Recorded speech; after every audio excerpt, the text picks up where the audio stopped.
So good afternoon, everybody, and welcome to Webinar Wednesday, our last Webinar Wednesday of the year. Hard to believe that we're into December already, first week of December. My name is Stuart from Sight and Sound Technology, and what a year we've had on Webinar Wednesday. We've had some great guest presenters and speakers and friends, I suppose, who've come along to share so much about technology. And I suppose the running theme of the Webinar Wednesday series is this passion for tech, but also this passion to share information, not only for our presenters, but also amongst our audience. And we value that, and we want to build on that in the year to come. Anyway, I'm delighted to be joined today by a panel of tech gurus from our sales team around the country. We have Sam Coulson, who's sales who is our sales and accounts manager in North England, up in Hull. We have Scott Young, who's our national accounts manager and also sales manager nationally, and Scott is in Scotland. And of course, Webinar Wednesday wouldn't be complete without Carl Braley, who is our internal sales manager in Northampton. Carl's become a regular on Webinar Wednesday. So guys, welcome to the show. Thanks for joining us. We'd love to hear from our people here today.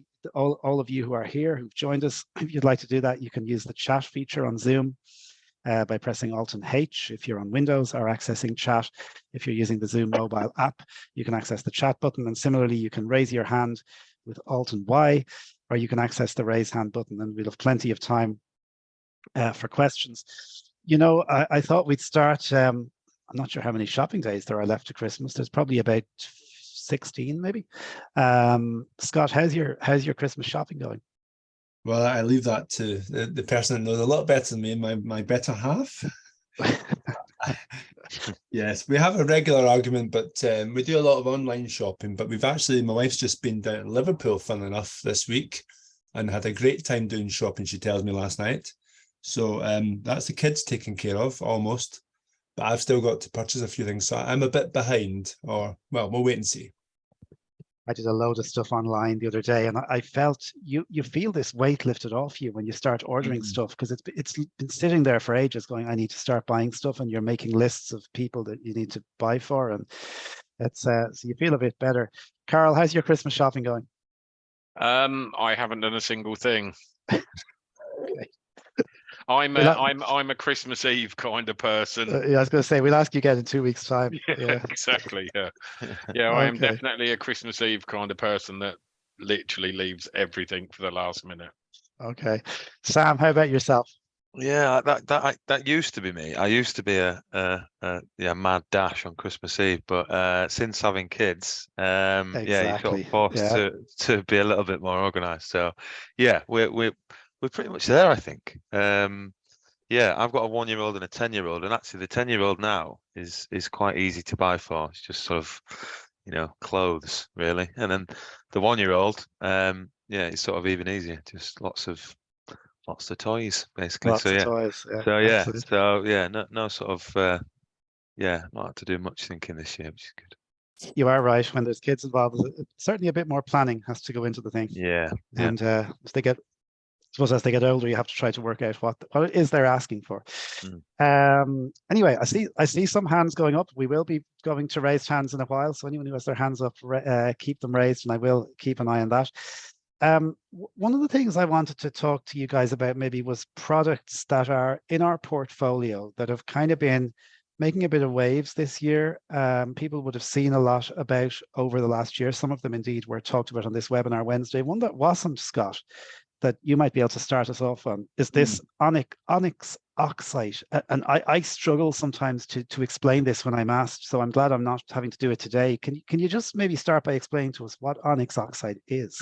Yeah, so the company is Oxide, based in Oxford, and they've got a recent history of producing some wearable glasses, if you like, or goggles or smart glasses, for those with mainly central vision loss or potentially peripheral vision loss. So the Onyx was designed over quite some time, was effectively launched this year. We were the exclusive distributor of that. And what it does, it provides those with, if you like, those with central vision loss it'll use a combination of a camera plus artificial intelligence to bring their peripheral vision or whatever's remaining left into the center of their vision. So if you can imagine wearing a pair of binoculars, that's the idea. You're looking through a camera there. The very difficult thing about to explain it is, and Stuart's quite right, is that those of us who are not visually impaired can't quite see the benefits of it when you hold it up to your eyes there. What we found though is probably 3, maybe 4 key things it helps with. One is facial recognition, because essentially what it does, it provides that artificially, brings any of the peripheral vision into the center. So almost we do have a wow factor. Some people haven't seen their grandkids before, and literally by holding the glasses to their face, they can see it there. It has a zoom function as well, which is secondary, I would say, but it does help zooming in. People that like outdoors, they can wear it in a lanyard around their neck, and they could also see the trees, possibly the birds in the trees they could never see before.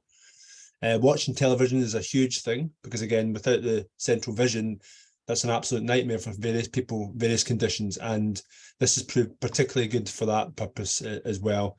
Reading text is good. However, I would stress that your likes of your video magnifiers are better. This is more used for task-based activities, shall we say, both indoors and outdoors. I hope that gives you a reasonable. But one thing I would comment on is it doesn't work for everybody, just like every other product. Some products work for everyone. This has been a strange one for us because we've triaged customers. So of Oxite, they've come to us with a lot of great hopes. Occasionally, unfortunately, those hopes are a bit dashed, not to put too fine a point on it, but it has some amazing impact on some people's lives, life-changing, and we've got several fantastic testimonials to back that up there. But the main thing is just trying to try something different, and this is certainly something different that we've added to the portfolio this year. It's an interesting one, Scott, isn't it? I think from what I've been hearing and just talking to people and even talking to yourself and some of the sales team is that it either works, it's absolutely amazing for people, or it just doesn't work at all. There's no in-betweens. Absolutely. I was just speaking to Sam here today, actually, and also Graham, who'd done a couple of demonstrations this week, and lady yesterday had with Graham had actually quite good vision, and it doesn't work if you've got quite good vision, just minor macular degeneration. There's a sweet spot, if you like. Sam here saw someone on Monday, I believe, and it is very much held to your eyes.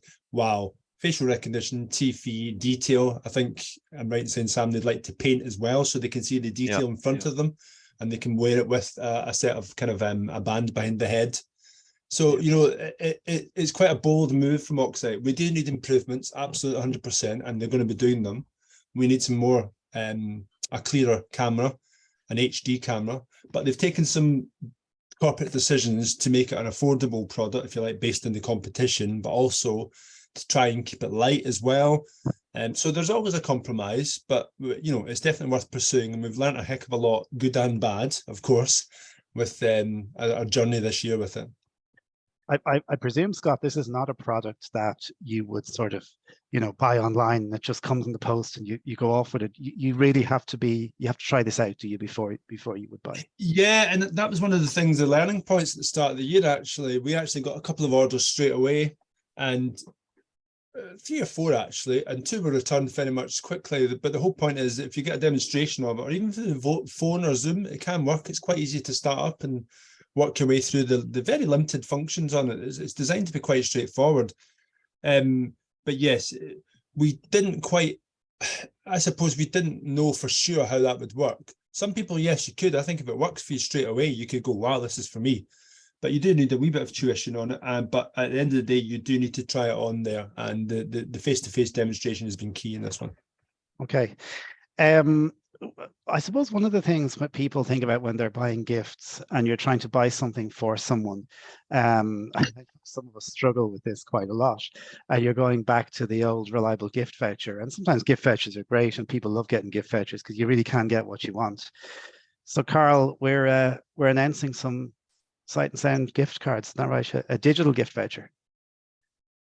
I believe so. Thank you for that one, Stuart. Sorry, I can pull up the info as well. I thought you knew. Well, digital gift cards. Communication is key, and Okay. yeah, Hank Okay. for that one. So Is it we right? have About we, as prepared as your Christmas list. we Cam. Well, yeah, but um, I kind of know what I'm going to buy. Unfortunately, I don't really know much about the gift cards. okay. So the gift cards are online. The minimum spend is £25. So it's the minimum amount you can put. You can put as much as you want on them. They don't expire and they can be located from the offers section of our website. Carl, do you have a lot of people, or do you find there's people who kind of ring up every year looking for maybe prices of things like, a JAWS upgrade or a Zoom text upgrade? Maybe they're the type of people who might find a Sight and Sound voucher very helpful. Yeah, definitely.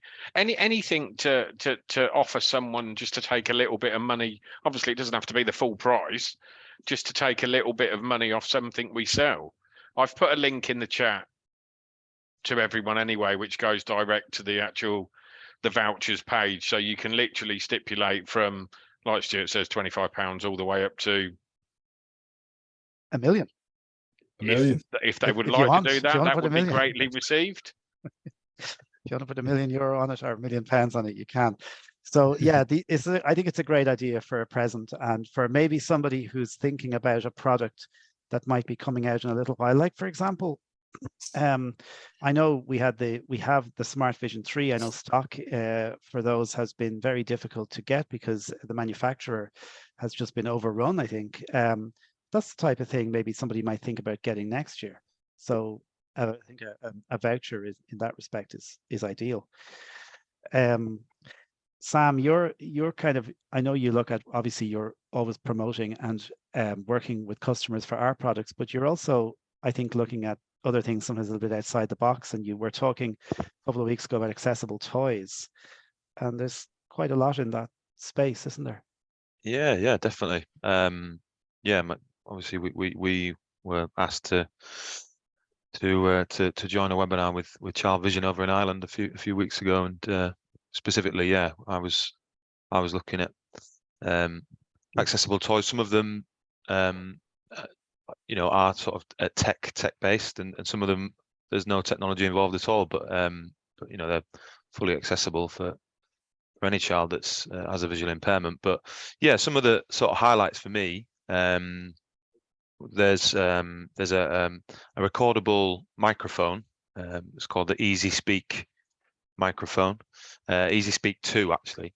I'll pop a link in the chat in a little while, but yeah, this is a really quite simple little device, but it's a high contrast tactile recordable microphone. You can record up to, it's about 4 hours of MP3 audio onto the mic. So if you've got any kids out there that like the karaoke, like to have a sing song at Christmas time, they can record their songs onto the mic.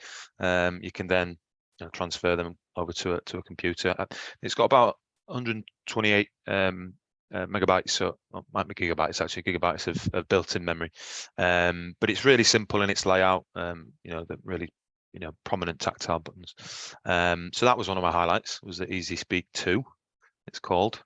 There's also a digital camera. It's called the Kidi Zoom, KIDI Zoom Duo camera. And again, this is really high contrast tactile camera. And the reason I love this is it's a really great way of engaging young kids with photography. But it's got lots of other little features built into it as well. You can play games on it. You can add filters. You can edit and filter pictures and that kind of thing. But yeah, it's only got a 2 megapixel camera, but it's so it's not we're not looking at sort of really high quality stuff here, but it's a really sort of it's a great way to sort of introduce children to a camera for the first time. Yeah. It's got about, I think it's about 3-inch digital screen as well. You can, like I say, you can play games on it, do bits and bobs. Yeah, so those are probably two of my highlights from that session. But we also have as well, I don't know if it's worth mentioning, the TactiPad, Stuart, which is always it's always one that I like to fly the flag, because it's sort of flies under the radar a little bit. TactiPad. But for anybody out there that not just children, but anybody that likes to is interested in tactile drawing of any kind, the TactiPad is brilliant. It's really simple. You don't have to plug anything in. There's no tech at all. It's a tactile drawing board, and it works by embossing. So there's a sheet of German film that slots underneath the frame of the drawing board, and then you can use different drawing tools to basically emboss the German film, and the quality of the embossing is really good. It's really clear and crisp, and you can buy lots of attachments, drawing and attachments and tools and various circle frames and bits and bobs to add on to it as well. So it's TactiPad is one of my favorites for sure, and all available. More details on the website on Sight and Sound. Yes, certainly for the TactiPad. I'll stick a link in the chat box about the other toys I mentioned. Yeah, it's great to see some of the mainstream toys, becoming more accessible, and things like that camera that you mentioned. So it sounds like a great idea. As you said, a great way to just get kids introduced to the concept of cameras and taking pictures, and something that is easy for them to handle as well, which is great. Just looking at products over the year, was there anything that jumped out at you guys? Obviously, Oxide was one. Carl, was there anything that sort of was particularly for you, was a big seller or something that really jumped out over the last 12 months? Carl, you're on Have mute. we lost Carl? No. Carl maybe multitasking. I'm on mute, which doesn't really help, does it? There we go. The BrailleSense 6. Since its release last year, I don't think anyone has seen or forecasted what was going to happen. I think we must be well over 60 units in the year now, which, to be honest with you, is something quite remarkable, as I've seen pretty much every other Braille device released over the last 12 years, and nothing has come close. So I think it is groundbreaking. Yeah, definitely. And a lot of people, I think, really kind of appreciate especially if you came from a Polaris, or even more so if you came from a U2, it's been a huge upgrade to jump to something like the BrailleSense 6, just the speed of the device. Yeah, and the fact that in theory it has an updatable operating system. Yeah. So it's not stuck in an old Android platform. They are going to release updates for it. And in theory, this should future-proof the device. Yeah, and we hope to see those updates shortly. We have a lot of tutorials on our YouTube channel on BrailleSense 6. So if anybody wants to go and find those, they're all there. We had a whole series that we ran at the beginning of this year, and they're all still on the YouTube channel. Sam has put some links in the chat as well for the camera and the Easy Speak cards as well. Microphone, that one. Our microphone, sorry. Yeah. Microphone. I keep thinking of greeting cards that you record on. I don't know what. That was another one. That was another one. That was another one. Okay. I'll put something in the chat about that as well. Getting mixed up. Yeah. It's all too complicated. Scott, was there anything that kind of jumped out at you during the year? And I suppose you see it from a national sense as well. You see those overviews of what the guys are doing around the country. Any products that really were jumping out on your spreadsheets, I suppose, over the time? Well, I mean, there's always some classics that we'll have, but I guess in certain areas of the country, I think Graham, who's not here, he was up in the north of Scotland recently, and he was doing an event with Sight Action near Inverness, actually in Dingwall. And bizarrely enough, it was like there's massive clamour for accessible phones, and it was just interesting that we've got a few here. Everyone thinks that maybe an iPhone will work quite, but that seems to be, we're now in the sort of Smart Vision 3, and we have Synaptic as well, but they seem to be very much, in demand, in fact, too much demand in some cases. So the accessible phones seem to come through. And I think as we move forward into next year, I think we're going to be looking at slightly different areas. We're trying to move into smart technology, which I'm working with developing at the moment, which will allow more of the pan disability world as well to get out and about a bit more by using, the likes of smart canes, smart buttons to activate crossings, using apps as well. So I just think we're trying to broaden our horizons here. We can't forget that we also do a lot of learning and software that helps as well. So it's really just the range. I think we don't always focus on the overall range that we have as an offering. But I know maybe possibly Sam might talk a bit more about the phones, but it was interesting that because they are still always pretty high in demand and they do require a bit of work and help and tuition as well, Sam. I think you'd agree with that one, wouldn't you? Yeah. I mean, the Smart Vision 3 has definitely been improved. And the idea is that it's been made much more user friendly and a lot simpler. But yes, the great thing about it is, if anybody's not comfortable with using a smartphone, but wants to go into that arena, that the Smart Vision is a softer way of transitioning, rather than going to a mainstream sort of iPhone using the built-in accessibility features or Android. The Smart Vision is a sort of softer way of moving across, but it's they've made a lot of improvements to the Smart Vision 3 this which is why it's probably in such demand at the minute. But it's running Android version 11 now, which is great. The previous version was only running Android 6, so it's much quicker, much more reliable. Sorry, Karen. No. I was just going to mention the tactile keypad as well. That's exactly it. It was very interesting. We were at the OT show, weren't we, the week before last?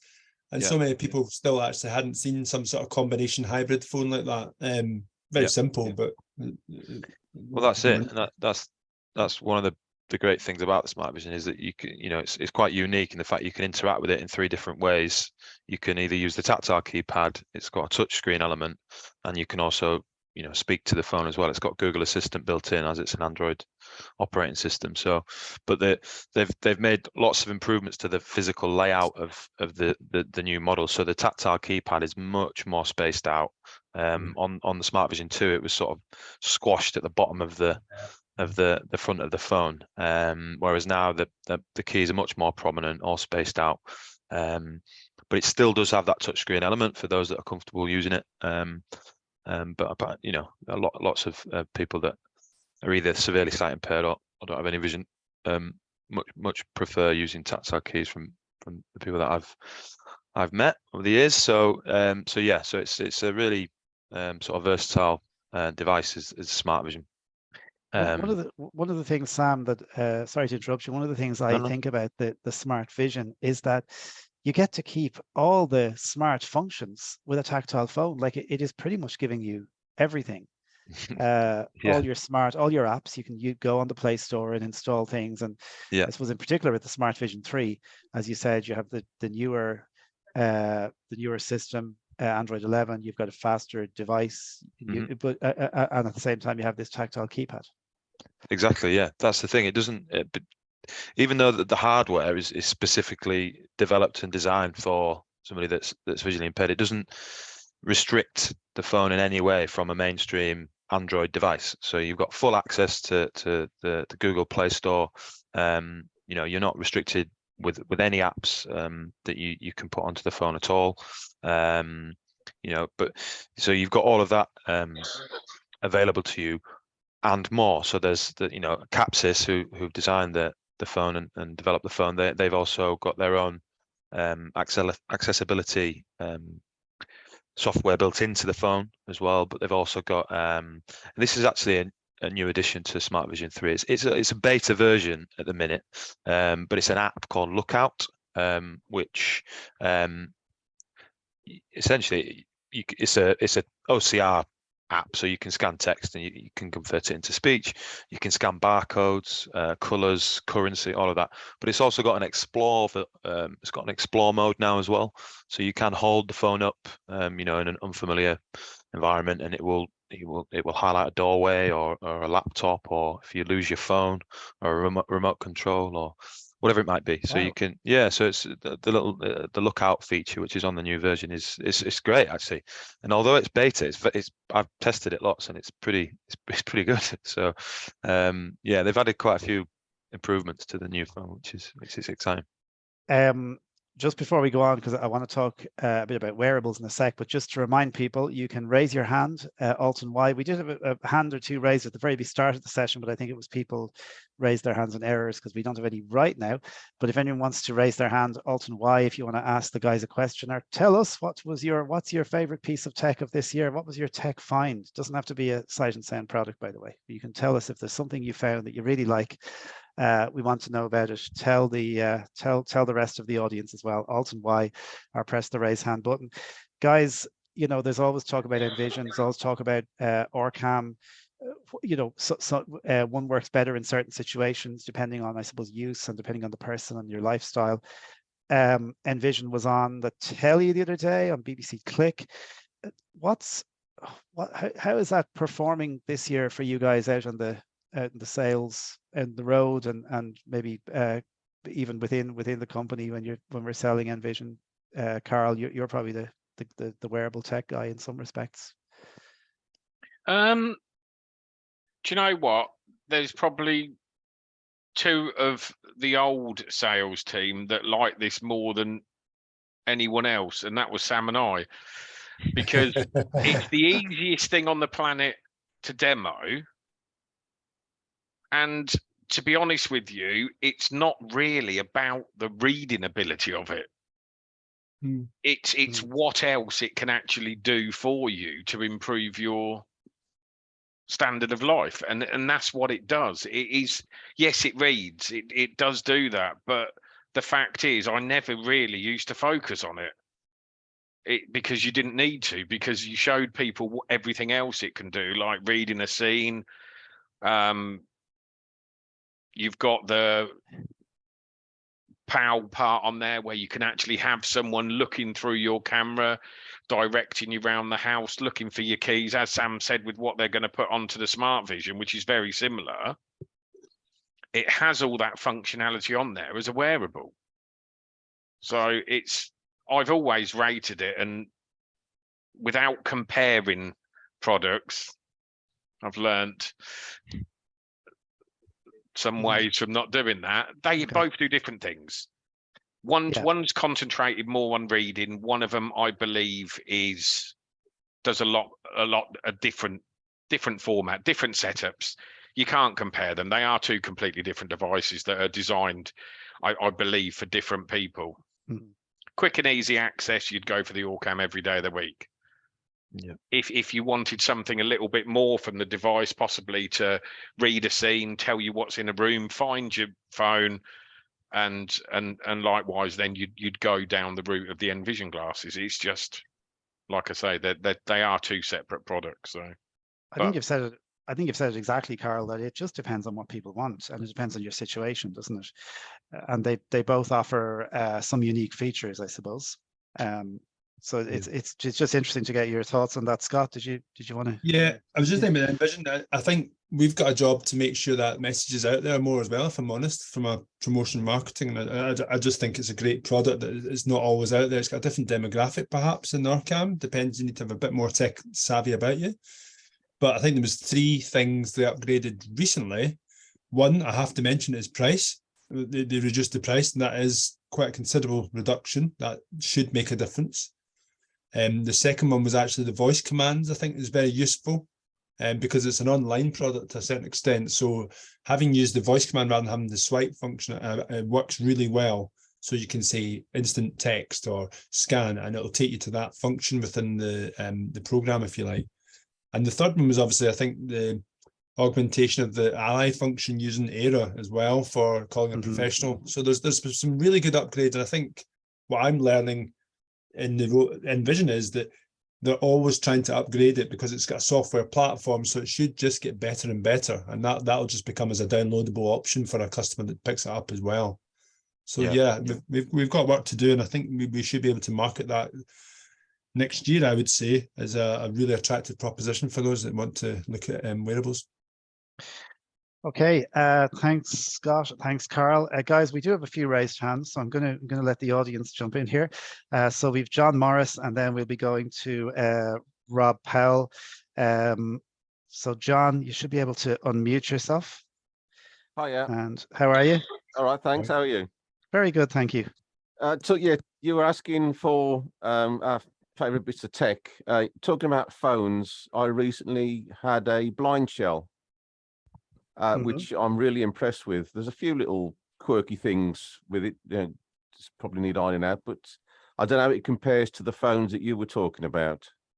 And that's my wife's gone now, but that Google Lookout feature on it, I was playing with that, and for a laugh pointed it at her backside, and it said vegetable. Okay. It's a good job. I don't know how accurate that is, but I would certainly recommend the blind shell. It is a good bit of kit. It's a good job she's gone. There's no filter. There's no filter on that Lookout app. Right. Unfortunately. Probably they're working on it. One thing I know about the blind shell, John, is it doesn't. It has obviously a predefined number of apps. Like I think they have access to WhatsApp and Telegram, but it doesn't have access to the Play Store, at least not yet. So maybe it will in the future. What would be available on the Play Store then? Because I must admit I'm a bit naive. Oh, like anything you want, like Audible. Any number of apps like Netflix. Anything you want to install on the device. Right. So you don't have the freedom to do that at the moment with the blind shell, whereas you do on the Smart Vision. Right. Okay. But I mean, I use it a lot for like talking books and music and stuff, and it's brilliant for that. Perfect for that. Yeah. And the perhaps not so much the not the lookout feature. Not a lookout feature. But yeah, I do like it. So yeah, I don't know how it compares to the other phones. I'd be interested to know how the other phones compare to it, really. Well, I've obviously visit a lot of people who have either, again, we say it all the time, but it really is horses for courses. Some people swear by the blind shell, and then I, suggest possibly a mini vision that we provide, which is a similar type device, and they're quite happy and quite comfortable with the blind shell. But yeah, I suppose the nearest alternative that we provide is the mini vision, which is sort of the little brother or little sister, if you like, to the smart vision. So it's there's no smartphone capabilities. You can't, no internet, no downloading apps. It's just a very tactile phone, but you can interact with your voice, so you can speak to the mini vision as well.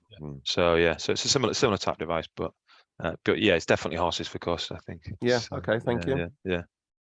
John, many thanks for the recommendation. Good to know about the blind shell as well. Thanks, Emil. Okay. Cheers, Mark. Take care. Okay. Good to know about some other products too. So we're going to go to Robert Powell, and then we're going to go to Terry Ann Sorman. So again, if you want to raise your hand, Alt and Y, or you can access the raise hand button from your mobile app if you're on a mobile device. Robert, you should be able to unmute yourself.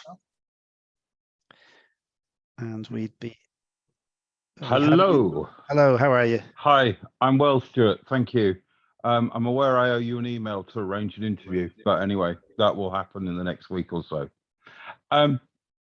Two bits of tech. I was going to mention the Blind Shell Classic. The Blind Shell 2. The reason is that I was able to use it without once referring to the manual. I don't have one. I borrowed one for about an hour, and within that hour, I was doing everything on it that you could do. So, if you like, it's probably the equivalent of the Orcam, whereas the Smart Vision, by reputation, is probably more. Maybe you need a bit more technical ability to learn it and to use it, like with the Envision glasses. And my other, my product of the year would definitely be the Envision glasses, which I'm going to buy just after New Year, when my retirement fund comes in. Yeah, I'm old enough to retire. And I was very disappointed. I wanted a new Daisy player recently, and I looked on the Sight and Sound website, and I don't think there are any now. You used to do the ones from Hymns. No, we had the Book Sense, which was the original one. Then it changed to the Blaze, which or something. I think destroyed them, to be honest, because it really was not the greatest. We are in the process, though. I will just give you possibly an insight. There might be one coming soon. Okay.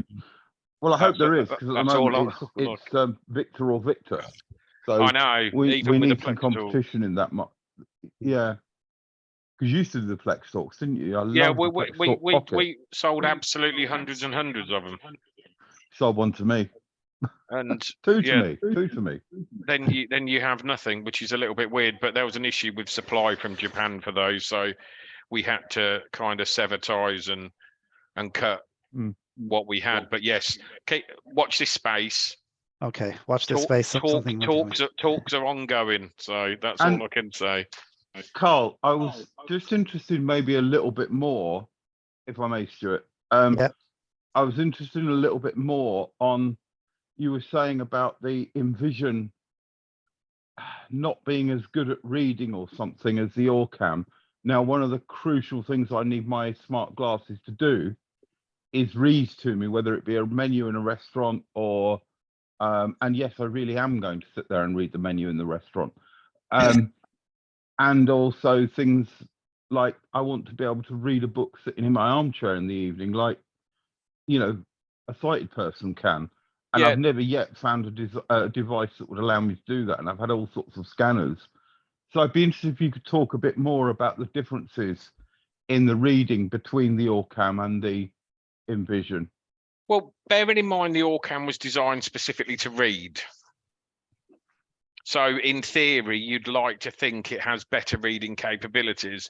Now, you were putting words into what I didn't actually say, and I avoided saying on purpose because I've got sorry, myself, I didn't mean to do that. No, I've got myself into trouble for this before, and I stay away. Now, the Envision glasses will read. There is no issue with them reading at all. They are brilliant at reading.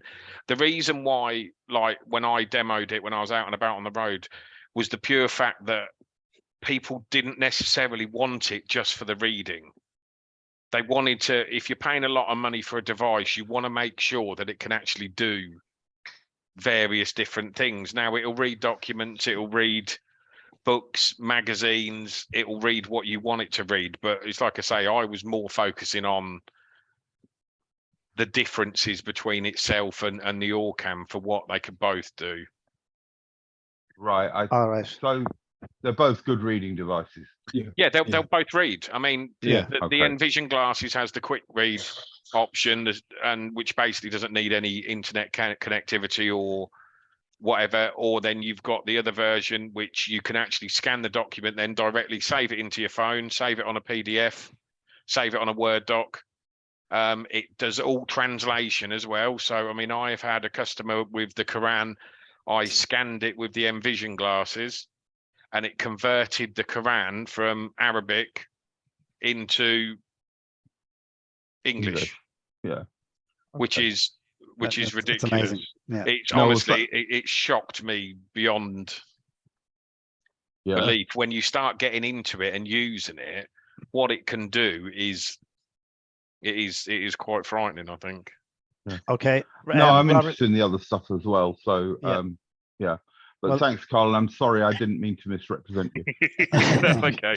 Okay, Robert, happy Christmas, and let us know how you get on Stuart. with the Envision, okay?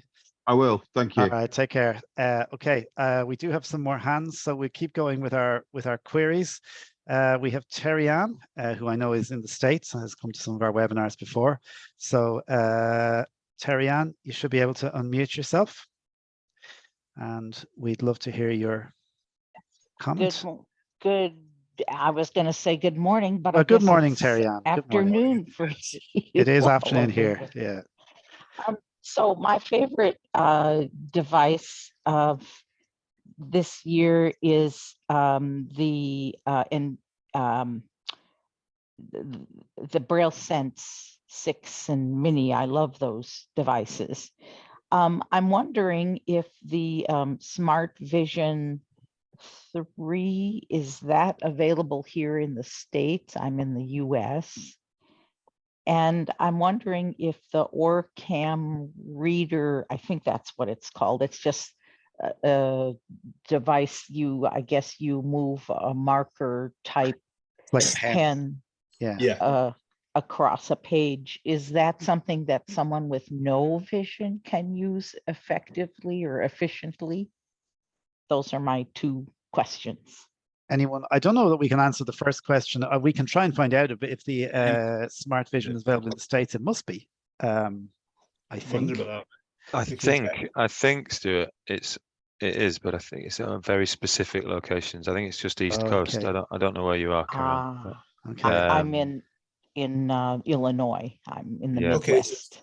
Yeah, we Central. can. I can find out, but yeah, it's pretty. Yeah, as far as I'm aware, it's not widely available in the US. Okay. Oh, Anyone? cool. Any of you guys want to take Terry's question, which is interesting? I'm interested in the answer to this myself. Does the OrCam read the pen? Can that be used by a totally blind person, or because my understanding is you have to point at the text? Is that right?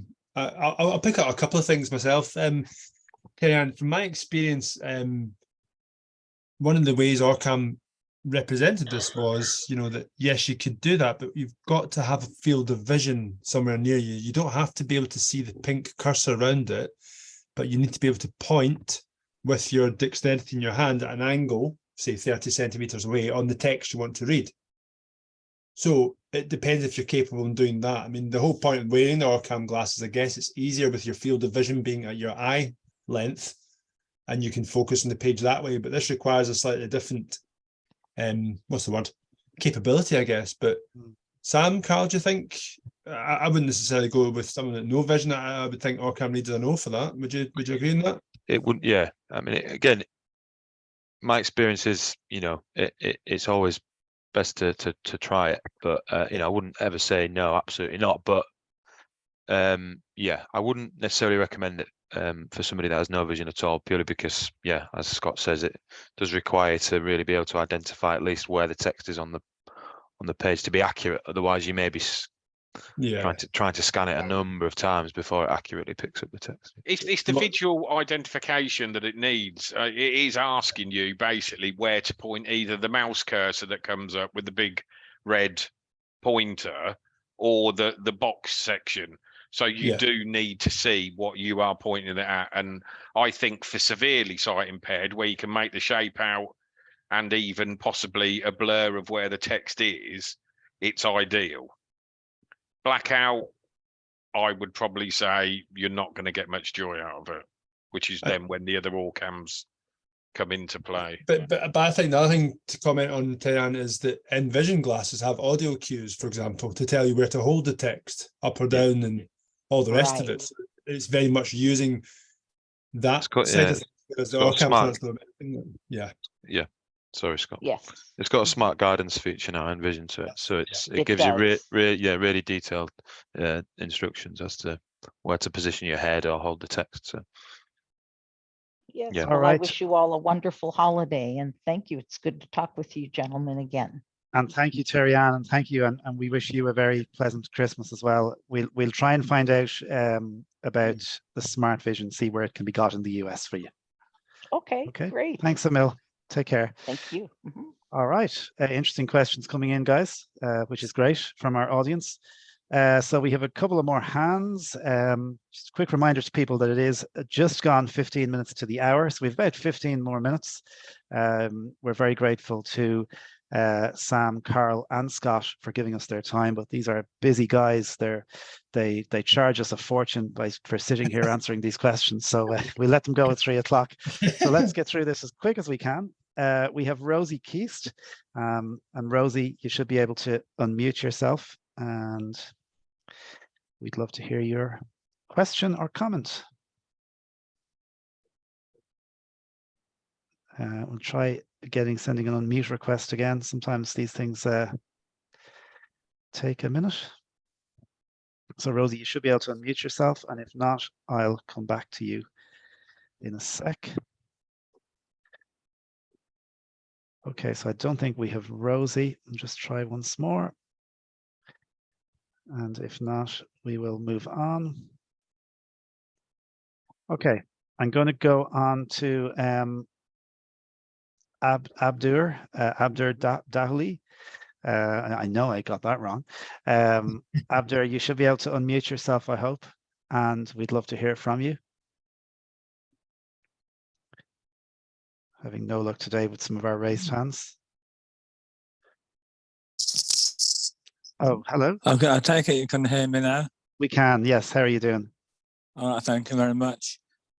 I haven't I don't possess the InVision glasses, but I know a couple of people that have them, but they say even when you're not using them, the battery runs down. Is that something? Is this feedback to the company or whoever supplies them? And you guys want to comment on that? So you're saying the battery on the Envision, is it? Yeah, it's if you don't use it for a couple of days, next time you pick them up, the battery is flat. I think personally, with the size of the batteries that are in these devices, and it's not much different to what the Orcam does, you're getting nothing much more than a watch battery size battery in them. So you're never going to get a massive standby time with them. And it's also the fact that if you just press the button once, the power button once, it actually puts it into sleep rather than powering down the device. So what these people may be doing is just literally leaving it in sleep mode rather than actually shutting them down completely. Mm-hmm. I won't profess that the battery is everlasting, because as with pretty much everything, it's not. But the bonus is I've used them, worn them with a USB-C cable connected to a power pack when I've been demoing. I know it's not necessarily the greatest thing, but as with everything, it's not going to have an infinite life. So unfortunately, there are going to be issues. They are supposedly working on it though, and there are updates coming out as we've discussed already. And what you tend to find is when they do update it, because with it being on an Android operating system as well, you'll find that that'll be updated soon as well. And in theory, like they do with your phones, when they update them, it tends to change a few mechanics within the device and improves actually the battery life on them. So, and Okay. they are rapid charging as well, aren't they? So if you had 5-10% battery life left and you popped it on charge, it'd be fully charged within an hour. So That's great to know. Okay. Yeah, they're pretty good. All right, Abdur, So thank you for your question. Hope that All right, thank you very that much. answered that for you. Okay. Brilliant. We have Carla Savage. So Carla, you can unmute yourself, I hope, and we'd love to hear your question or comment, or what Christmas gifts you what present you recommend. Hello. Hello there. Yes, I have a question actually regarding the wearable band for detecting overheads and things like that. Is it does it actually just detect overhead things, or can it sort of detect shorelines and things when you're doing long cane work? So this is the Sunu band you're asking about. Yeah. all yours, Sam. Yeah, I think so. Well, yeah. Again, this one is. So we get asked this a lot, and I always say I would never replace a cane or a guide dog with the Sunu band. First of all, so for any sort of below the waist obstacles, I would still recommend a cane is the the most reliable and safest way of detecting that. The Sunu band really works best at scanning anything above the waist.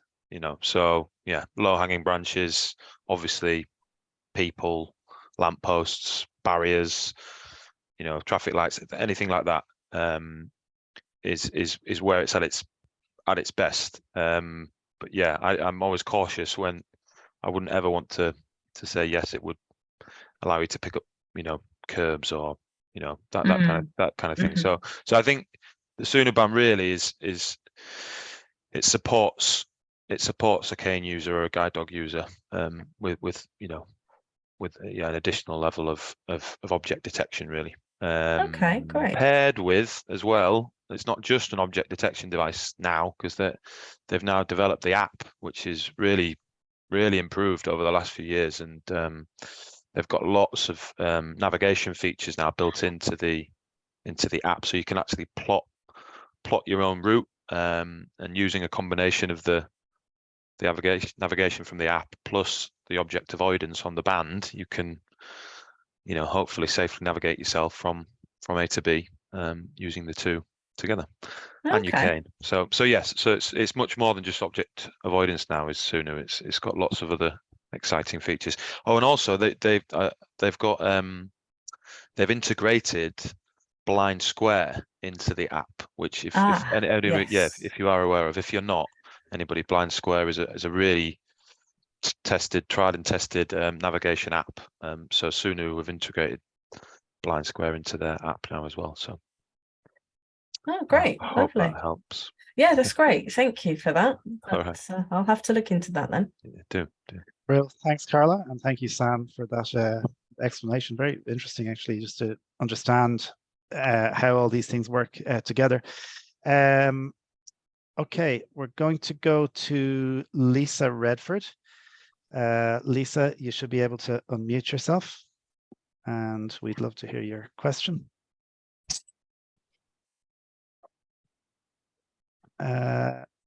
Lisa, we have you, I think. I don't know if you can hear us. Hello, Lisa. Going once, going twice. You are unmuted, so you may You're be having unmuted, issues yeah. with your mic. Yeah. We can't, we're not hearing you, unfortunately. So I'll tell you what, Lisa, we'll come back to you. I'll make sure we get back to you before the end of the session. Derry Lawler in Dublin, good friend of Webinar Wednesday. No relation. Derry spells his name with an Hi, O. Brian, how you keeping? Yeah, the best way to spell it. Hope you're keeping well. My question is about the gift cards. So I'm hoping all my family will buy me a gift card. Can I add them all together and buy one big product? Is it like the Hable or something like that? Or is each card one product only? I would imagine they can all be merged into. If not, what we can do is, I'm assuming that they're sent with a code, and I'm presuming that we may be able to use them. They should really tell you more, Carl. They should tell you all about this before this meeting. They should have told you. They should have told you something. The thing is, I kind of did know what the value was, but how they're spent. I'm presuming that basically you pay 25 quid, it gives you a £25 email saying that the email's worth 25 quid, and then when you call us to buy that BrowSense 6 that you just talked about, then I send you the 5,000 emails. Well, we'll know, you see, because what they'll do is, I think there's a reference where you put someone's name on that you're buying them for. So I might have just made that up, but I'm hoping that's what they've done. These literally went live, I think, this morning on the website. So yeah, Derry, you could be the first one to buy a voucher. Yeah, I think I definitely will, because an Apple hated me when I brought in my 42,000 vouchers to buy the iPhone last month. But, yeah, I definitely will. That sounds like a great idea, and that's brilliant. Enjoyed all the webinars throughout 2022, thanks, and hopefully Derry. there'll be more. Thanks, Stu. And thanks for coming along. Take care. Cheers. All right, bye. There you go. So definitely someone buying vouchers. Yeah. Just while we're on the subject of vouchers, and I forgot to mention, with the Smart Vision 3 phone, we are running a promotion on this until the end of this month, until the end of the year. I'm just going to put some stuff in the chat box now, but if anybody is interested in the Smart Vision 3, you can get 10% off and free postage and packaging until the end of the year. So brilliant, fantastic. I've just put the promo code in the chat box if you want to buy it online. Thank you, Sam. Yeah. So there's again, if people want to review the chat, there's a few useful things in there from Sam and Carl. I just want to give a shout out to the Hable One. I think, guys, that's been a kind of a, for me, it was an interesting product because we ran the challenge event earlier in the year. We'd like 36 people, I think, participated in that. A couple of people won Hable Ones. But it's been a device, I think, that certainly for Braille users and people who are using touchscreen phones and tablets, have really appreciated it. So definitely one to watch. Just before we finish up, we're going to go try one last time for Lisa and Rosie, both of whom wanted to chat to us. So Lisa, you should be able to unmute yourself. I think we're still having problems with your audio. I can see you're unmuted, but We're not hearing you, Lisa. So I'm really sorry. If you want to stick your question in chat, we'll do our best to answer it. And we just give Rosie a quick try as well. So Rosie, you should be able to unmute yourself if you want to try again and put your question. And again, if not, you can put your question.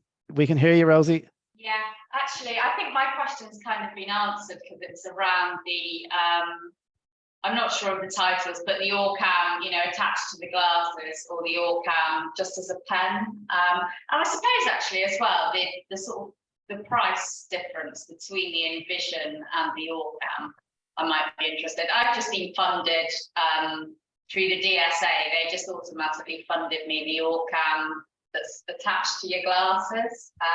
And I wasn't so sure about that because I know they give you the glasses, but I don't wear glasses, so I thought the pen might be better. I do have some vision. I don't know what I'm going to be using it for, really. I mean, I'm assuming reading as opposed to what you said about the Envision doing the other things. So I think, yeah, I think you kind of answered it really by in an earlier question. But what is the price difference between the Envision and the Orcam? There's a couple of things to ask that Scott here, Rosie. The Orcam My Eye has got a Pro and a Smart version. One's 2,700, one's 2,700, and one's 3,700 with all extra functions, you see. Right, Envision, okay. I think So is that the one that's attached to glasses, or is that? Well, they actually both are, but they both are there. And then the actual one, the handheld, the Read is around £2,000. Oh, that's the Read, right? Okay, yeah. I think I was funded the Smart actually. Okay, so the Envision to compare with that is £2,000 as well, and I would argue that it does pretty much all the functions of the top end Orcam My Eye for a much cheaper price point. Right, okay.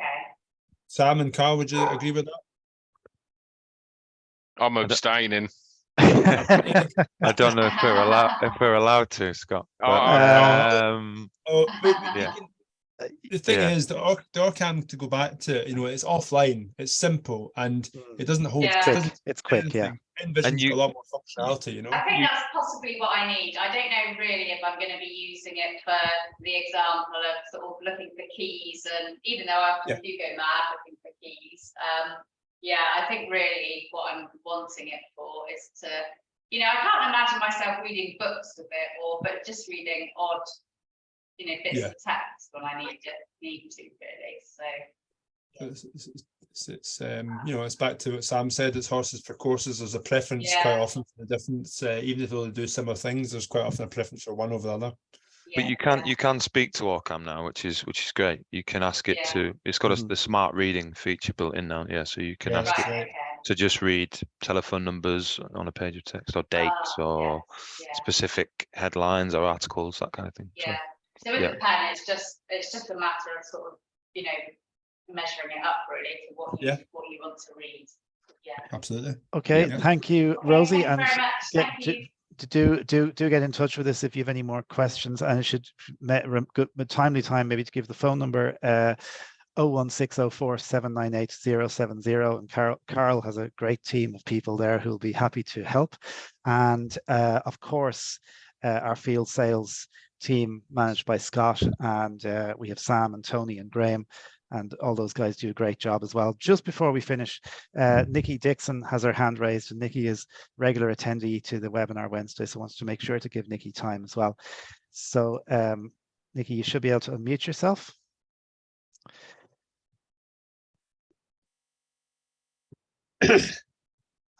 Or maybe not. I think Nikki's hand has just vanished, so I don't know if you've got Alan. There you are. Try again. Hello. Hi, Nikki. How are you? Oh, I'm fine, thank you. Sorry, I don't know what happened there.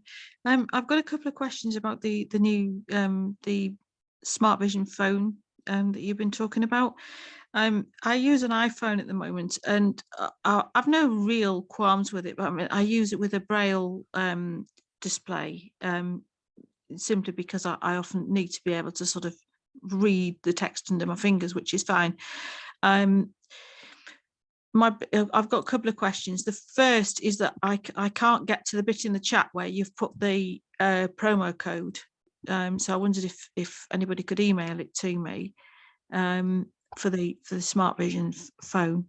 Yep. And the second one is I've got an iPhone now, and obviously it works on the Android platform. If I were to swap, can you transfer your stuff from one system to another, from iPhone to Android?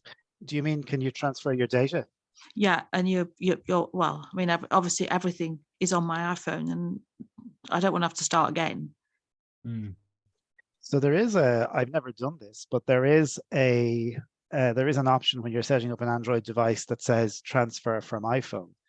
So I assume it does some kind of over Bluetooth. Oh, it does. moving Yeah, your it data. does. It's you can. It's like just sharing now between devices. It's like I can update my new iPhone from my old iPhone. Yeah. Just by pairing them. You just hold them close to each Yeah, other. just put them it just exactly, transfers, and they will do that now. It is cross Right. platforms now, so you can do that.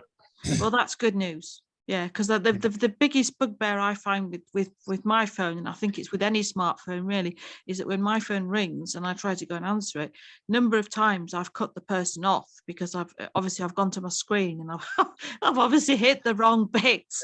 I've cut them off. So yes, I like the sound of being able to have the same versatility of using a smartphone in the same way as everybody else, but with the option of just having a keypad. Yeah, definitely. Yeah, you can absolutely connect. What braille display are you using? Is it? Not one of yours, I'm afraid. It's a Humaware one. Quick, cut her off. It was on special during the pandemic. That's the only reason I got it. It's to be honest, I've no real qualms with it. But yeah, I used to have a Focus, and I've still got it, but it's quite an old one.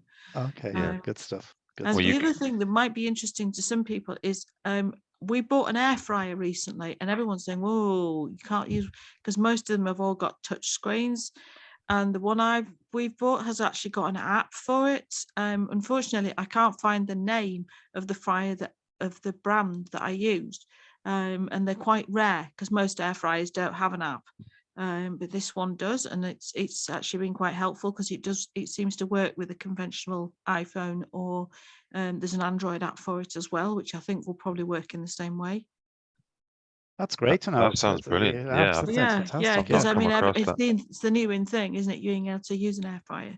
Yeah. I think the only thing we've had to do is to stick something on the on button, bit of put a bump on there, because you can't start the fryer from the app because they say it's dangerous, in case you're not in the house or something like that. But that's it. That's the only thing really. So I think it was a big thing during COVID, wasn't it? People getting air fryers. So saves energy as well. Saves much and it's cheaper, more healthy as well. But the biggest thing for someone with a visual impairment is that it has a blooming touch screen on it, which of course is neither use nor ornament. There are some that have dials. I've got one that has 2 dials. One is for temperature, one is for the timer. Yeah, and the make is actually called a hairy biker. Yeah, it's called a hairy biker air fryer. So there you go. Oh. No idea. Never heard of them before, but they were on special during COVID.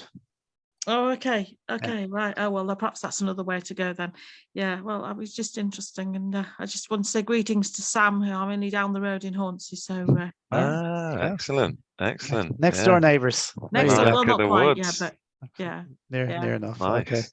Okay. Nikki, thanks a mil, and have a great Christmas. And the same to you guys as well. Thank you very much. Take care. Thanks a mil. Bye-bye. Yes, thanks. All right. Brilliant. What a great afternoon we've had. I think it's been great to hear from so many people, hear about different pieces of tech that people are using. And sincere thanks to Scott Young, Sam Coulson, and of course, Carl Braley. Guys, any parting words before we sign off? Just Sam, you sound like you're about to speak. Well, you know what? I was just about to say, I didn't mention earlier, but my one of my other tech highlights, I'll be quick. Funnily enough, as a bald man, one of my tech highlights for this year is a hairdryer. Right, bear with me. Bear with me. I bought my other half a hairdryer for Christmas. I hope she's not watching, but it's a Dyson hairdryer. Well, I didn't know Dyson did hairdryers, but it's unbelievable. I mean, it's like a lightsaber. If anybody's interested, wow, it looks like a lightsaber.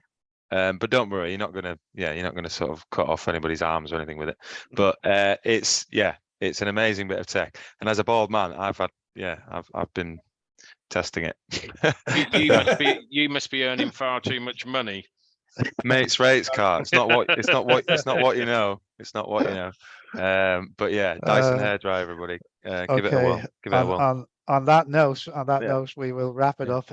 Guys, thanks a million for joining us today. Great way to end a year's worth of Webinar Wednesdays. We're back in January with a very special event to mark World Braille Day. There'll be more information about that going to you by email and on our social media pages and on the Sight and Sound website, so keep an eye on that.